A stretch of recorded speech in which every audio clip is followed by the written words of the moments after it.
یہ جو بدقسمتی سے جو یہ لوگ افواہیں پھیلا رہے ہیں کہ ایجوکیشن ڈپارٹمنٹ میں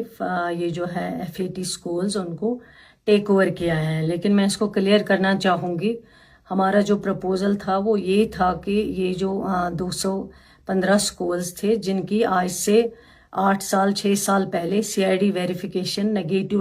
تھی، اور اس لیے ان سکولز کو لاوارث چھوڑا گیا ہے۔ بار بار بچے آتے تھے، لوگ آتے تھے، اور یہ بچے جب ان کا بورڈ ایگزام ہوتا تھا اس ٹائم ان کو بہت دقت آ جاتی تھی۔ ان کو کوئی فارم جو ہے وہ بھرنے کے لیے تیار نہیں ہوتا تھا، اور بورڈ ان کو لینے کے لیے تیار نہیں ہوتا تھا۔ ایجوکیشن ڈپارٹمنٹ نے پھر ایک فیصلہ کیا تھا کہ ان کے لیے جو ہے نیئرسٹ پرنسپل جو ہے وہ فی الحال لک آفٹر کرے گا ان سکولز کا، جن میں 51,000 کچھ بچے جو ہیں ان سکولز کے اندر پڑھ رہے ہیں۔ بچے بھی وہی رہیں گے، ٹیچرز بھی وہی رہیں گے،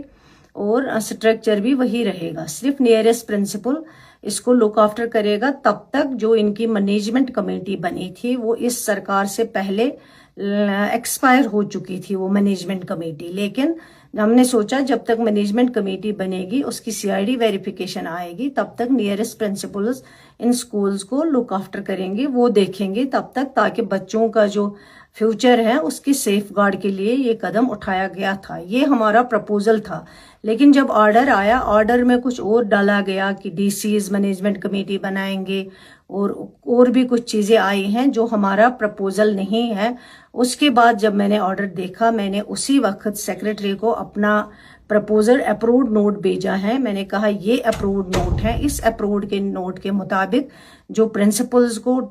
لک آفٹر کرنے کے لیے کہا گیا تھا، اور 3 مہینے کے بعد اس آرڈر کو ریویو کرنے کے لیے بھی اس پرپوزل میں لکھا گیا تھا،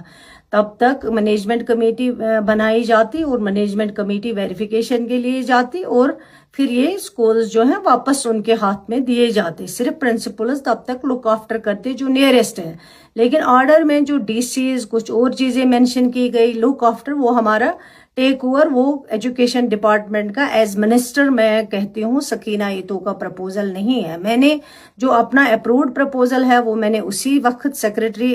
ایجوکیشن کو بھیجا ہے۔ میں نے کہا آرڈر اس کے مطابق آنا چاہیے، لیکن آرڈر اس کے مطابق نہیں آیا ہوا ہے۔ اس لیے میں ان لوگوں کو بتانا چاہتی ہوں جو اس کو اس وقت بڑا چڑھا کے پیش کرتے تھے، جن کے دور میں یہ CID ویریفیکیشن نگیٹو آئی تھی، انہوں نے بات نہیں کی، تب وہ منسٹر تھے اور انہوں نے کچھ آواز نہیں اٹھائی، اور آج بے بنیاد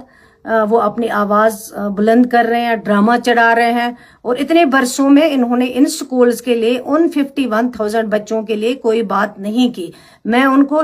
شیم کہنا چاہتی ہوں جنہوں نے کہا ہے کہ سرکار کے لیے شیم ہے، یہ ان کے لیے شیم ہے جن کی وجہ سے آج یہ حالات ہمیں دیکھنے پڑ رہے ہیں۔ شکریہ۔